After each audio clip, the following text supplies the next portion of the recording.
For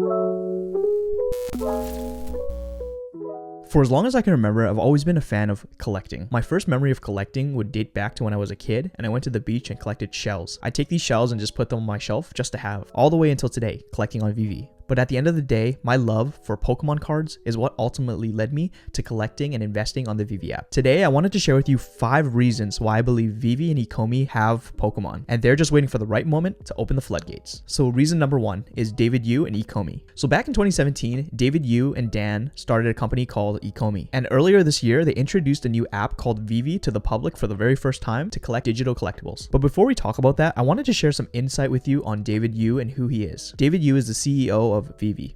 At 14 years old, he became an entrepreneur, started off by buying and selling stamps and phone cards, and at the early age of 17, he opened up his own games and collectibles shop called Games R Us. Today, David has 17 companies and has spent the last 20 years working with IPs and licensing. He has a ton of experience in licensing and acquiring IP. They started this company before anyone out there even knew what an NFT was. They use all of their experience in licensing and IP to gather and collect the top brands for their digital collectibles company. So for this first part, I wanted to reference an article that Ecomi put out in January 2019. With more than 20 years of experience in the industry, David Yu has cemented some incredible relationships with international brands and intellectual properties, including Konami Games, Capcom, Games Workshop, Middle-earth, and Tokidoki, just to name a few. Thanks to his relationship with Alfred Kahn, now their head of licensing, David was the first person to bring some of the largest licensing brands to New Zealand and Australia, including Pokemon and Yu-Gi-Oh! And in the article, it quotes this from David Yu: "The stronger the IP of the brand, the more valuable the surrounding product can be." When I look at that quote from David Yu, the first thing that comes to mind is that we have Marvel, DC, and Disney all under one roof.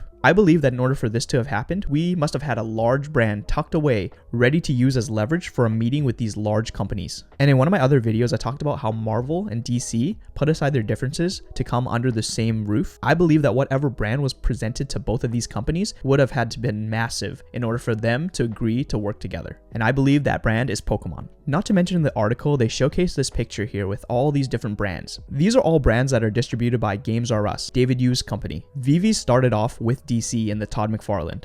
Later in the year, we got the announcement of Marvel, The Simpsons, and Star Wars all making their first appearance on the Veve app. So looking at this picture here in the article, the potential for Nintendo, Bandai, and Pokemon are pretty likely. Number 2, referencing old tweets. About mid-2021, I saw a couple of posts referencing an old tweet that Ecomi had put out. These tweets were as early as 2018, and if you try to find them now, most of these tweets are actually unavailable. A lot of these tweets actually reference Pokemon, either the game or using the hashtag inside of the tweet on the official Ecomi account. This leads me to believe that Ecomi and Veve have had the license for Pokemon as early as 2018, and due to David's company and the relationship that they've already formed with Nintendo and Pokemon, the Pokemon license could have even been locked in even before Ecomi was even formed. And the fact that these tweets were tweeted out by the official Ecomi account, and they've been deleted since, it makes you wonder, and it leads me to believe that Pokemon is coming. Number 3, Pokemon's main moneymaker. As many of us may know, Pokemon is the top grossing media franchise of all time at a staggering $109 billion in revenue. But what most people might not know is that Pokemon makes the majority of their money from licensing out their IP to other companies. Out of their $109 billion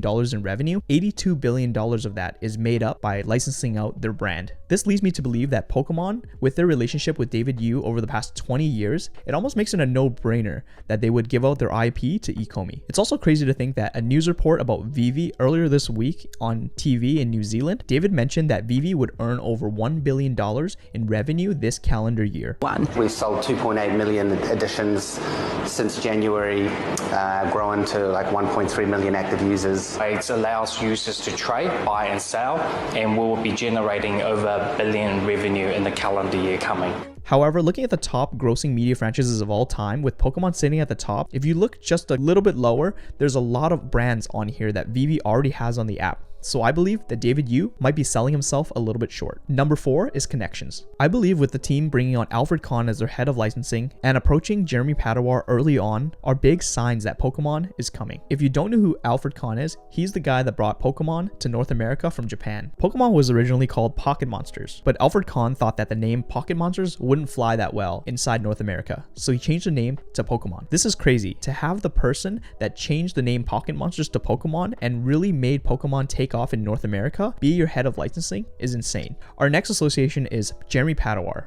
Jeremy is a powerhouse in the toy manufacturing industry. He is known for his partnerships and distribution of toys with companies such as Nickelodeon's, Squishmallow, Neopets, Club Penguin, and Pokemon, just to name a few. Jeremy has quite the impressive resume list if you go check him out on Wikipedia. Jeremy, although not officially part of the Ecomi team, is an advisor for Ecomi. He has become a pivotal part of the Veve and Ecomi family, and he's very vocal about his thoughts about how he believes Veve will perform. He always tries to take part in as many community events as he possibly can, including AMAs and live streams. At the beginning of 2021, we saw Logan Paul mention Veve on his podcast. OMI, I think, is like another one. Bro.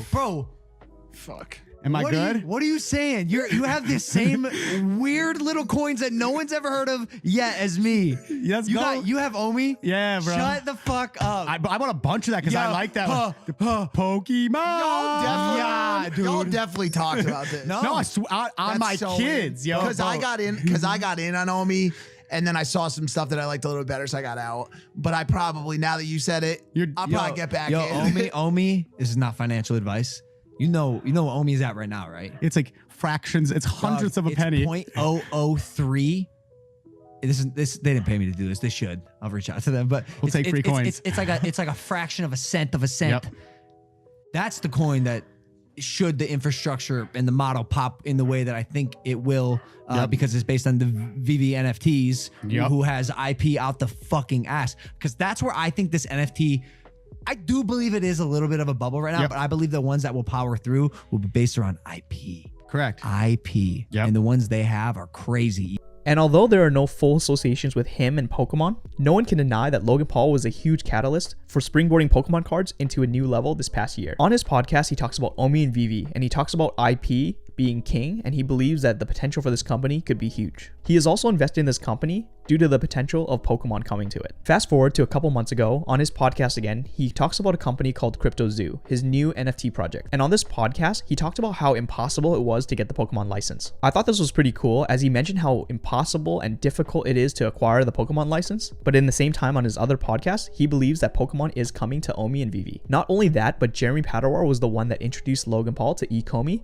the Veve app, and the team. I believe that Logan, if not already, will be one of the millions of people flocking towards the app when Pokemon is announced. And coming to my last point, number 5, is languages and region. So in my first video of 2022, I mentioned how important languages will be on the Veve app. Languages are going to play a massive role once they get rolled out on the Veve app, as we can expose Veve to hundreds of millions and billions of new people all around the world. I also mentioned that this will play a huge role in what brands get introduced into the Veve app. With that being said, referencing the last AMA that we had with the team, they did mention that they would be holding off on anime until they get Japan as a language on the app. I believe this is due to respect and region specific, due to the fact that Pokemon and Pocket Monsters did originate from Japan. And although Pokemon is worldwide, a large portion of the fan base would be coming from Japan. I believe that with that statement, we will be seeing brands like Dragon Ball, Naruto, Digimon, One Piece, and many more, especially when Bandai gets announced, as Bandai is responsible for a lot of the anime in North America. So in my honest opinion, I don't believe we'll see Pokemon on the app until we get Japanese as a language on the app. But who knows? Hopefully we get that sooner than later. Again, this is just an educated guess with the information I've accumulated so far. Let me know what you think in the comment section below. Are we getting Pokemon? Make sure to leave a like and subscribe to let the algorithm know you want to see more of my videos, and I'll catch you guys next time. Peace out.